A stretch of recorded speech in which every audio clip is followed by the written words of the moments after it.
नमस्कार, आप देख रहे हैं न्यूज 18। मैं हूं आपके साथ मेनका चौधरी। स्वागत है आपका हमारी इस खास पेशकश में। अप्रैल 2020 से दुनिया कोरोना की चपेट में है। पहली लहर में भारत ने सबसे ज्यादा आर्थिक नुकसान झेला और दूसरी लहर की अगर हम बात करें तो जान और माल दोनों का नुकसान हुआ। दुनिया की पूरी व्यवस्था गड़बड़ हो गई।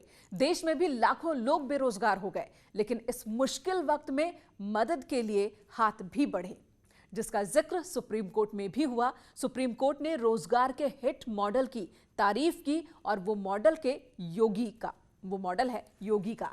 आज हम आपको दिखाएंगे कि आखिर क्यों सुप्रीम कोर्ट ने तारीफ की और लोगों का कहना क्या है।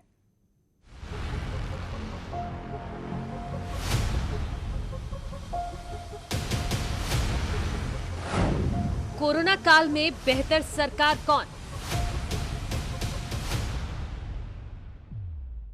किस सरकार ने किया सबसे अच्छा काम? जब संकट में थे श्रमिक तो किसने बढ़ाया मदद का हाथ?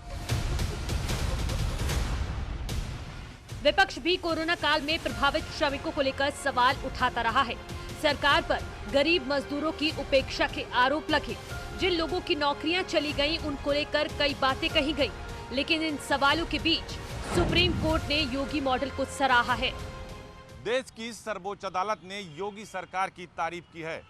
कोविड के दौरान प्रवासी मजदूरों को लेकर योगी सरकार ने जो प्रबंधन किया था, एक याचिका के दौरान सुप्रीम कोर्ट ने जमकर तारीफ की। दरअसल प्रवासी श्रमिकों की परेशानियों के संबंध में सुप्रीम कोर्ट में 2 याचिकाएं दाखिल की गई थी।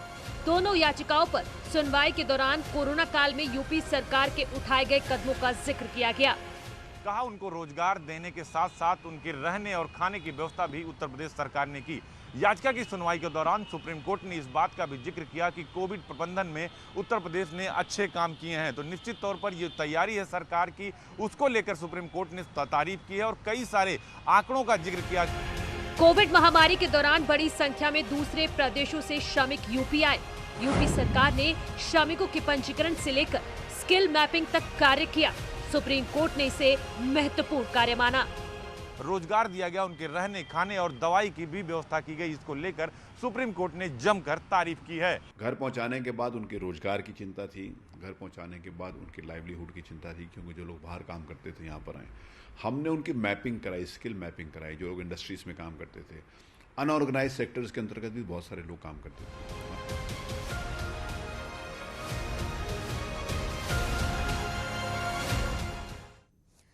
29 जून को सुप्रीम कोर्ट ने जब सुनवाई के दौरान यूपी सरकार की तारीफ की तो न्यूज 18 ने इसका रियलिटी चेक किया। हम जानना चाहते थे कि क्या सच में देश में सिर्फ यूपी ही प्रवासी श्रमिकों के लिए बेहतर काम करने वाला प्रदेश है। आखिर वो कौन लोग हैं जिन्हें लाभ मिला और ये सब कुछ यूपी सरकार ने कैसे किया और कब तक और इस वक्त तक सरकार कितने लोगों को रोजगार दे चुकी है। इन सभी सवाल का जवाब हमारी टीम ने जानने की कोशिश की।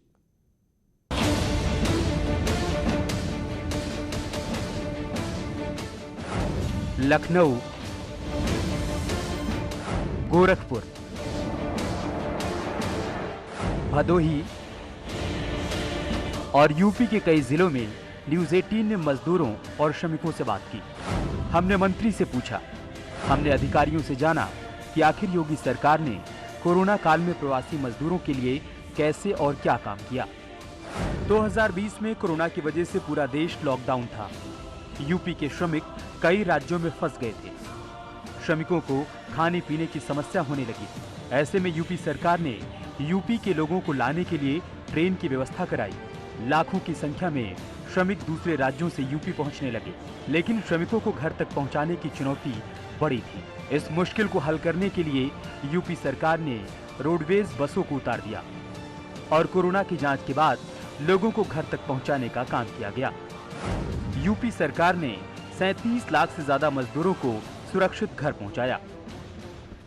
जो 40 लाख से अधिक ये श्रमिक आए थे, उनका एक एक का, क्योंकि उस समय ये भी डर था कि जो बाहर से श्रमिक आ रहे हैं, ये इनके वजह से कोरोना और फैल सकता है, तो उनके निर्देशानुसार राजस्व विभाग और हमारा जो स्किल डेवलपमेंट है, जो प्रदेश सरकार का कौशल विकास विभाग है, इन सब ने, और जो हमारा एम्प्लॉयमेंट विभाग है रोजगार का, इन सब ने मिलकर ये एक योजना बनाई। यूपी सरकार के सामने कई चुनौतियां थी।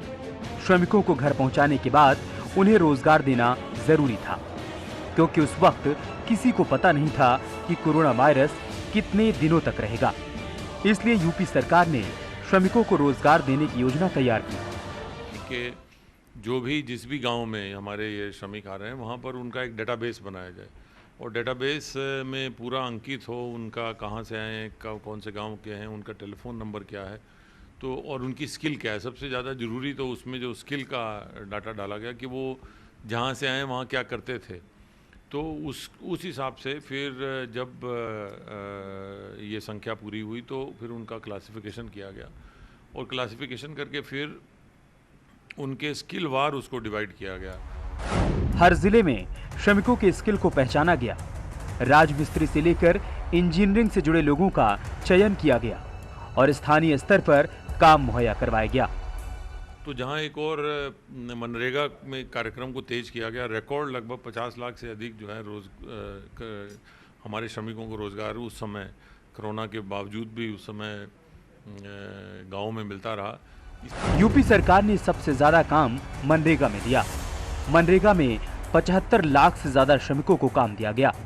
साथ ही सरकारी योजनाओं में 10,44,710 लोगों को रोजगार दिया गया। यही नहीं, रोजगार करने के लिए आर्थिक मदद भी मुहैया करवाई गई। तो हमने मैपिंग कराई किस इंडस्ट्रीज में कौन से व्यक्ति की आवश्यकता हो सकती है उनके स्किल के हिसाब से। हमारा उद्योग विभाग और लेबर डिपार्टमेंट ने दोनों ने कोऑर्डिनेशन के साथ इसका एक पोर्टल बनाया और जहाँ पर लोगों को आवश्यकता हुई वहाँ पर हमने इंडस्ट्रीज में भी लोगों को लेबर की सुविधा मुहैया कराने का काम किया, एक विश्वास जगह। इसके साथ ही यहाँ पर मुफ्त में निःशुल्क राशन दिया गया। यहाँ पर उनके खातों में पैसा डाला गया, जो प्रवासी श्रमिक आए उनके खातों में 1-1 हज़ार रुपये डाला गया ताकि उनको किसी भी प्रकार की कोई समस्या ना हो। सरकार ने अलग अलग योजनाओं से लोगों को जोड़ा। कारपेंटर से लेकर लोहे का काम करने वालों के लिए रोजगार मुहैया करवाया। यही नहीं, सरकारी काम में स्थायी लोगों को प्राथमिकता दी गई। विश्वकर्मा श्रम सम्मान योजना है, लगभग 60,000 लोगों को उसमें प्रशिक्षण किया गया। मुद्रा से उनको लोन दिलाकर स्वरोजगार में लगाया गया। हमारी जो और प्रदेश सरकार की स्वरोजगार की योजनाएं हैं, प्राथमिकता के साथ उनको जोड़ा गया। हमारे पास 90,000 दर्जी आए थे, तो हमारा जो नोएडा में अप्रैल एक्सपोर्ट प्रमोशन काउंसिल है, जो कि लगभग 2,500 इकाइयाँ हैं, वहाँ पर जो एक्सपोर्ट के लिए कपड़े सिलते हैं, कपड़ों का काम करते हैं, गारमेंट्स का, वो 90,000 की सूची उनको भेजी गई। उन्होंने पर्सनली सबसे बात करके अधिकतर को उसमें समायोजित किया। और इस तरह सरकार ने 1 करोड़ से ज्यादा लोगों को रोजगार मुहैया कराया। गोरखपुर की महिलाओं को भी योगी सरकार की मदद से रोजगार मिला है। मुंबई से लौटने के बाद ये बेरोजगार थी, लेकिन गोरखपुर में रोजगार पाकर अब ये खुशहाल हैं। पहले हम बेरोजगार थे, कोई काम नहीं था हमारे पास, लेकिन जब से हम यहाँ काम कर रहे हैं तब से हम अच्छे फ़ायदे में हैं। बच्चे भी हमारे बढ़िया से पढ़ ले रहे हैं और घर का खर्च भी निकाल ले रहे हैं और बढ़िया है। तो मैं जब बाहर का काम बंद हो गया था तो हम लोग को अपने गोरखपुर में ही काम मिला। हम पूरे लॉकडाउन मतलब यहीं पर काम हम किए, अच्छा कमाएं। गोरखपुर में सिलाई केंद्र को सावित्री चलाती हैं। पहले ये यूनिट छोटा था, लेकिन सरकार की मदद से अब यहाँ पर कई लोगों को रोजगार मिला है। एक छोटा सा यूनिट था जिसमें सिर्फ एक मशीन था, जिसमें हमने खुद भी काम किया, लेकिन बाद में पता चला कि रोजगार से जोड़ा जाए। फिर हमने और 2-4 मशीनें मंगाई, उसमें लोगों को जोड़ा। और इस वक्त सावित्री की इस यूनिट में 25 सिलाई मशीन है, जिस पर 25 लोग सिलाई का काम करते हैं। लोगों को इससे काफ़ी रोजगार मिल रहा है। लोग बाहर जो जा रहे थे, आज वो गोरखपुर में ही रह करके अच्छी कमाई कर ले रहे हैं। गोरखपुर में 50,000 से ज्यादा प्रवासी मजदूर वापस आए। उनमें से 40,000 लोगों को मनरेगा के तहत काम दिया गया। मनरेगा के तहत करीब 75 करोड़ रुपए का भुगतान भी किया गया। और इसमें हमने 19 लाख से ज़्यादा मानव दिवस जनरेट किए। इसके अलावा विश्वकर्मा श्रम सम्मान योजना के अंतर्गत जो है 55 लोगों ने अपने जो है लोन लेके अपने कारोबार शुरू किए हैं।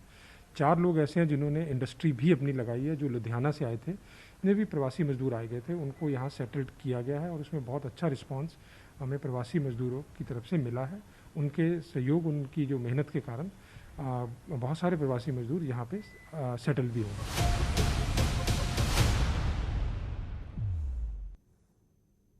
और योगी सरकार ने सिर्फ मनरेगा और अपनी योजनाओं के तहत ही रोजगार नहीं दिया, उसने बहुत छोटे लेवल पर जाकर काम किया और दुकानों में भी लोगों को काम करवाया। अगर किसी को ठेला लगाना है, फल बेचना है या कोई और काम करना है तो उसके लिए भी सरकार ने मदद की।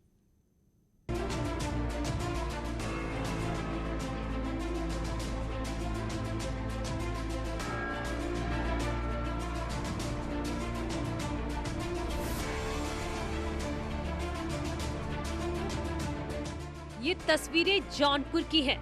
फल बेचने वाले राजू पहले छत्तीसगढ़ के रायपुर में काम करते थे। लॉकडाउन की वजह से इनका रोजगार बंद हो गया था और जब घर लौटे तो पैसे की दिक्कत होने लगी, लेकिन आज के दिन सरकार की मदद से अपना ठेला लगाते हैं।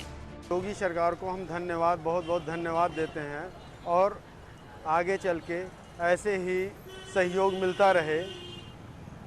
क्या करते हैं यहाँ पर आने के बाद? यहाँ आने के बाद हम फल का ठेला लारी लगाते हैं, जिससे हमें 2 पैसे की आमदनी यहाँ महसूस होती है। राजू सोनकर भी मुंबई से आकर फल बेचते हैं। लॉकडाउन में इन्हें भी सरकार की मदद से रोजगार मिला है। बम्बई में थे सर, मानखोर में, वहाँ जब से लॉकडाउन लगा तब से वहाँ बहुत परेशान थे।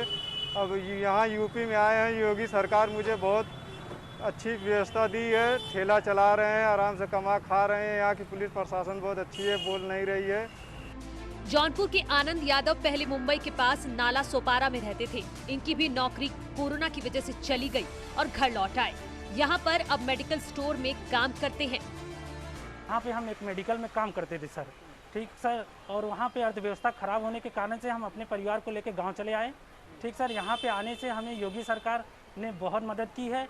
हम आके तुरंत एक मेडिकल में, श्री गणेश मेडिकल जौनपुर में, जो अमित मौर्य भैया हैं, उनसे हमें बहुत मदद मिली है और हम योगी सरकार को धन्यवाद करना चाहते हैं कि हमारी रोजी रोटी ऐसे चलती रही। ऐसे 1 करोड़ से ज्यादा लोग हैं जिन्हें यूपी सरकार की मदद से रोजगार मिला है और वो अपनी जिंदगी अच्छे से गुजार रहे हैं। मुश्किल में मदद से दिल्ली से भदोही लौटे भाई लाल और मुंबई से आए दिलीप की मुस्कान भी बढ़ गई है। थोड़ा सा मैंने कि यहाँ पे ये सरकार की इतनी सुविधा, इतनी सब कुछ व्यवस्था मिल रहा है, तो अब हम लोग सोच रहे हैं कि अपना काम मतलब कि अब यही धीरे धीरे कर रहे हैं, फैला रहे हैं, सिलाई वगैरह ये सब काम है। पहले हम यहाँ से मुंबई रहते थे, वहाँ कोरोना काल से अब घर पे आए हैं। यहाँ कालीन का काम गलीचा बीनते हैं और सरकारी जो सरकार की योजनाएं हैं उससे लाभ पा रहे हैं। राशन फ्री में राशन मिल रहा है। योगी सरकार ने लॉकडाउन के दौरान सरकारी नौकरी भी देने का काम किया। सरकार का दावा है कि पुलिस से लेकर सिंचाई और शिक्षा विभाग में लाखों सरकारी नौकरियां भी दी गई हैं। अधिकारियों का दावा है कि सरकार की व्यवस्थाओं की वजह से ही दूसरी लहर में लोगों को रोजगार के लिए भटकना नहीं पड़ा। वही लॉकडाउन इस बार फिर कोरोना की दूसरी लहर में भी हुआ, लेकिन दूसरी लहर में प्रदेश में 3.5-4 लाख से अधिक लोग बाहर से नहीं आए। तो इसका मतलब यही है कि वो लोग यहीं समायोजित हो गए थे, वो वापस नहीं गए थे। तो ये एक बहुत बड़ा एक अभियान था, एक जो माननीय मुख्यमंत्री जी ने, उनकी सोच है और उनका जो एक नेतृत्व में उन्होंने एक पूरा मार्गदर्शन करके एक कार्य योजना दी, उस पे सभी विभागों ने एक समायोजित और एक समन्वित तरीके से काम किया। सुप्रीम कोर्ट ने यूपी सरकार के राहत वेब पोर्टल की सराहना भी की। राहत वेब पोर्टल के जरिए प्रवासी श्रमिकों की मदद की जाती है। इस पर कोई भी श्रमिक अपने काम के बारे में बता सकता है और सरकार से मदद ले सकता है। यहाँ पर हेल्पलाइन नंबर भी होते हैं। न्यूज़ 18 के लिए जौनपुर से मनोज पटेल, भदोही से दिनेश पटेल के साथ लखनऊ से अनामिका सिंह की रिपोर्ट। तो नियत और नीति जिसकी वजह से प्रवासी श्रमिकों को बहुत यहाँ पर राहत मिली और उसी का जिक्र सुप्रीम कोर्ट ने भी किया। चलिए बात कर लेते हैं न्यूज़ 18 इंडिया की वेबसाइट का। तो आज इस वेबसाइट ने आज तक को भी पछाड़ दिया। हिंदी न्यूज चैनलों में नंबर 1 वेबसाइट हो गई है न्यूज़ 18 इंडिया की। न्यूज़ 18 इंडिया की वेबसाइट ने मई में 8 करोड़ से ज्यादा पाठक जोड़े। आज तक .com के मुकाबले मई में 26 लाख से ज्यादा पाठक न्यूज़ 18 इंडिया के साथ जुड़े हैं।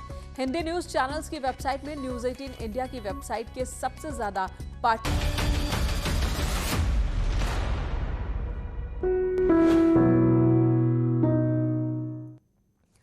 नेटवर्क 18 फेडरल बैंक संजीवनी की गाड़ी देश में कोरोना प्रभावित इलाकों की यात्रा कर रही है। वैक्सीन को लेकर जागरूकता लाने में सहयोग देकर आप भी मदद कर सकते हैं हमारी।